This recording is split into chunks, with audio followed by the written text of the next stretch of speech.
اور دا د قرآن مزاج دی بار بار دی انسان ته دا وایي. الله رب العزت فرمایي د اسمان مدې دپاره پیدا کړی، ځمکه مدې دپاره پیدا کړي، د غرونه مدې دپاره پیدا کړي، سمندر مه د دې دپاره پیدا کړی، او بیا آخر کې انسان نه مطالبه وکړي چې ستا کار دا دی چې ته به زما عبادت کوې. د سورہ آل عمران آیت نمبر 190 کې الله رب العزت دا وایي ان فی خلق السماوات والارض، یقینا پیدایش ته په د ځمکې اسمانونو کې.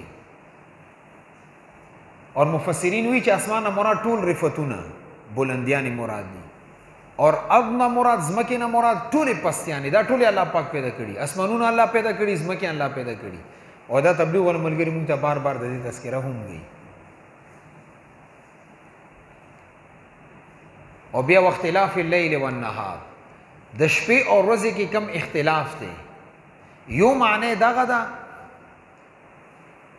چې اختلاف د خلاف نه دی، اور خلاف ویل کېږي پرله پسې، یو ختم نه وي بل شروع وي، ورځ ختمه نه وي شپه شروع شي، شپه ختمه نه وي ورځ شروع شي.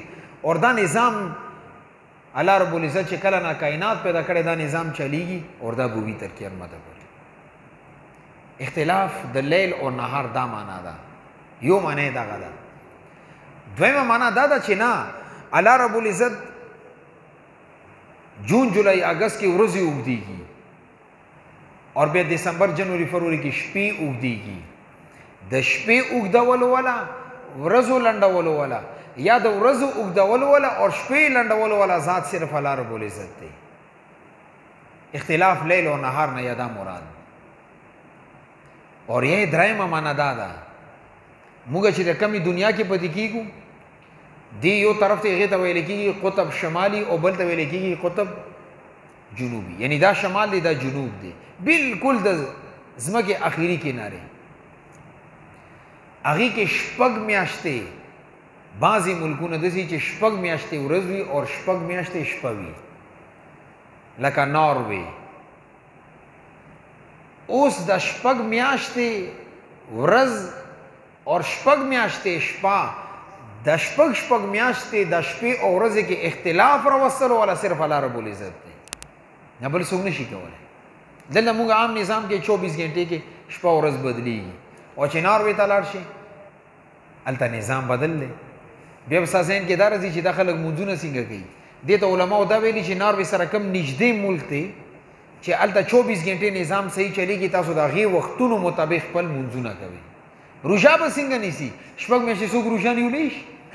هغې ته دا حکم دی چې تاسو سره کم قریب ترین ملک دی چې هلته کې روژې نظام برابر دی، پښمنۍ کېږي، افطاري کېږي، تاسو د هغې مطابق خپل پښمنۍ او افطاري کې ستاسو دا روژه ده. اوس د دومره اوږده ورځ پیدا کول، دومره اوږده شپه پیدا کول، دا صرف اور صرف الله رب العزت کی دا انسانان اور مخلوق نشي کولی. او بیا الله پاک څه فرمایي لآیات لأولی الالباب، چې کوم عقلمند خلق دي هغې دپاره دې کې نشاني ده. څه معنا؟ اسمان پیدایش کې هغې ته نشانی ده الله پیژندل پکارو، ځمکې پیدایش کې هغې ته نشانی ده الله پیژندل پکارو. اور اختلاف د شپې او ورځې دې کې هم پکار دا دی چې دی الله پاک پیژندلی وی، الله سره تعارف دی. لآیات لأولی الالباب، دې کې نشانیانې دي دپاره د عقلمندو. اور آیات دا الله رب العزت قرآن کې بار بار ذکر کی. بعضو ځینو کې آیات راشي بیا هلته په معنا د معجزات وي، که د پیغمبر علیه الصلاة والسلام یا نور انبیا کرام علیهم الصلاة والسلام واقع سره آیات راشي بیا ونه معجزات مراد دي. اور چې کله د اسمان ځمکې تذکره وشي بیا آیات راشي بیا ورنه معنا مراد وي چې دا نشانات، دا علامات دا د الله رب العزت د عقلمندو دپاره پیدا کړي دي. اوس عقلمند څوک څه ته وایي؟ دا یو سوال دی. مونږ عقلمند دې ته وایو چې هغې سره مال ډېر دی، پیسې وګټي. یاره ډېر تکړه او پیسې وګټلې، بنګلې جوړه کړه، بچو ته ښه ښه ځایونو کې ودونه وکړو، بچي ډاکټران کو، انجینران کو.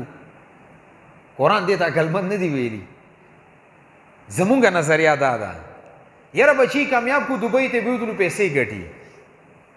یاره خاندانی کامیاب کو، څوک کرنیل دی څوک جرنیل دی. یاره خاندانی کامیاب دی پولیس کې ایس پی دی، ډي ایس پی دی، ای سی دی، ډي سی دی. یاره کامیاب سړی دی، بچو یې تعلیمونه وکړو، ماسټري کړی دی، ایم فیل ډاکټران دي، پی ایچ ډي کړي. دا زمونږ تصورات دي.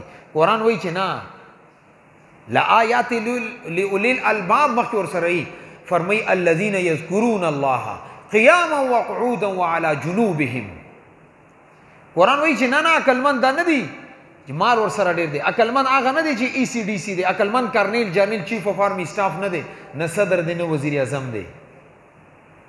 عقلمند هغه خلک دي الذین یذکرون الله، هغه خلک دي چې هغه د الله پاک ذکر کوي. او بیا مخکې صفر مې قیاما په ولاړه باندې، قعودا په ناسته باندې، وعلى جنوبهم او چې کله پرته وي بیا هم د الله ذکر کوي. ذکر الله کې مشغول سړی دا عقلمند دی. نور ته خپل ذهن کې خپل تصوراتو کې چاته عقلمند وایه وایه یاره ډېر کلک مالک دی، ډېر ښکلي جرګې کې ډېر عقلمند دی. دې ټول نه زیات آخرت برباد دی، حرامې پیسې خوري. اوس پوه شو په خبره؟ او دغه رنګې موږ دې ته وایو چې یاره دا کلي مشر دی ډېر ښه مسایل حل کوي. هغه به ستا نظر کې عقلمند دی خو د الله ذکر نه غافله دی. دا الله په نزد کې هېڅ عقلمند نه دی. الله په نزد باندې دا کم عقل ترین سړی دی. او دا اعلان قرآن کړی الذین یذکرون الله، هغه خلک چې هغه د الله پاک ذکر کوي قیاما وقعودا وعلى جنوبهم، په ولاړه باندې، په ناسته باندې او په ملاسته باندې. انسان عموما په درو حالاتو کې شپې آرام کوي، مزدوری کوي، بیا ولاړ وي او چې کله دمه کوي نو بیا کینی. دا درې وړه اوقات د ذکر سره مزین وي، ډک وي. اور ذکر کې بل کمال څه دی؟ زه لمونځ کوم هغې دپاره اودس شرط دی. که غسل در باندې واجب وي جنابت حالت کې بیا غسل در باندې واجب دی، فرض دی. هغې نه بغیر ته لمونځ نشي کولی، طواف نشي کولی، قرآن ته لاس نشي وړلی. خو ذکر دپاره اودس ضرورت نشته. یو سړی سبحان الله وایي اودس شته، اجر ډېر دی. که اودس نو بیا اجر میلوي. یو سړی د قرآن تلاوت کی که اودس زبانی تلاوت خبره کوم حافظ دی، که اودس کی تلاوت کی بیا ډېرې نیکیانې میلویږي. اور که اودس نشته بیا اودس قرآن تلاوت کی بیا هم اجر دی ورته. البته جنابت په حالت کې قرآن تلاوت حرام دی. نه ذکر کې یو غټه قاعده او ضابطه دغه ده چې دې دپاره اودس ضرورت نشته. یو سړی د ګیس بیمار دی، یاره زه نوافل نشم کولی، قرآن تلاوت نشم کولی، ما بس ما ته ګیس معدې بیمار یم او مریض یم نشم کولی. نه الله بنده ذکر ښه کوه، ذکر کې خدا شیز رکاوټ نه دی کنه. او بیا مخکې الله پاک څه فرمایي 4 نمبر میں وَيَتَفَكَّرُونَ فِي خَلْقِ السَّمَاوَاتِ وَالْأَرْضِ. دا فکر کوي د ځمکې اسمانونو کې چې الله دا اسمان د پیدا کړی د بل څوک نشي پیدا کولی، ځمکه د پیدا کړي فرش ته خور کړی دی دا څوک نشي کولی، دا ونې بوټي د پیدا کړي د بل څوک نشي کولی. نه دی د کائنات کې فکر کوي. اور که یو سړی کائنات کې فکر کوي دې کې ډوب دی چې الله د اسمان ته څنګه پیدا کړی دی. دا فکر کول هم عبادت دی، دې باندې ورته اجر میلویږي. خو حدیث کې راغلی پیغمبر صلی الله علیه وسلم فرمایي یتفکرون فی خلق السماوات والارض. ځمکې اسمانونو کې فکر کول خو جایز دی، ولا یتفکرون فی الله. الله په ذات کې بس فکر نه کوي چې الله رب العزت څنګه پیدا دی، الله پاک څنګه پیدا و دی. دا سړی بیا ګمراهي طرف ته بوځي. الله څه پیدا کړي هغې کې فکر کوه، خو د الله ذات کې به فکر نه کوي چې دا څنګه پیدا دی، کم ځای نه پیدا دی، کله پیدا دی. دا ګمراهي ده، دې نه د منې کوي. خو چې ته د کائنات کې فکر کوي، سوچ کوي، دا کائنات کې فکر اور سوچ دا به تا رسوي د الله رب العزت سره تعلق دپاره، دا به د الله سره د تعلق ذریعه اور سبب ګرځېږي. نو ویتفکرون فی خلق السماوات والارض.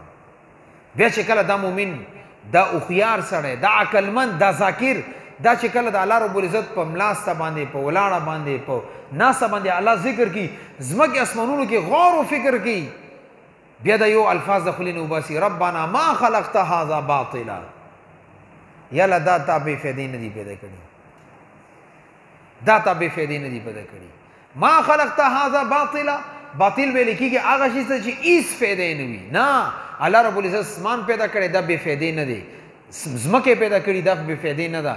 الله رب العزت کائنات کې چې کم کم شیز ته وجود ورکړی هغه بې فایدې نه دی، هغې نه خامخا انسان ته فایده شته.